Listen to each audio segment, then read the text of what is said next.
महाराष्ट्रात राजकीय कबड्डीवर अशी टीका केली एकदम खालच्या बाजूने. असं आहे की उद्धवजींचा डोक्यावरचा ताबा सुटलेला आहे. ते अत्यंत फ्रस्ट्रेटेड आहेत आणि त्या फ्रस्ट्रेशन मध्ये ते ज्या प्रकारचे शब्द वापरत आहे, मला असं वाटतं की याच्यावर काय उत्तर आपण देणार आहोत.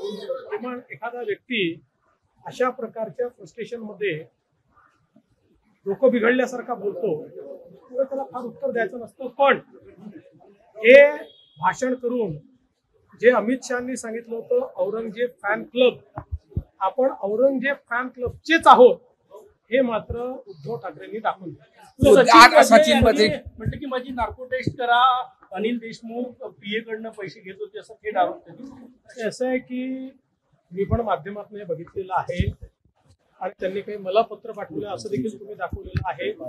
अजून मी ते काही पाहिलेलं नाही.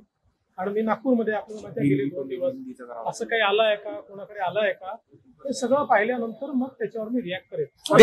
नक्की सांगतो की जे काही समोर येत आहे त्या संदर्भात योग्य चौकशी आम्ही करू. टिप्पणी की है अमित शाह को लेकर असं है, उद्धव ठाकरे एक निराश और हताश व्यक्ति है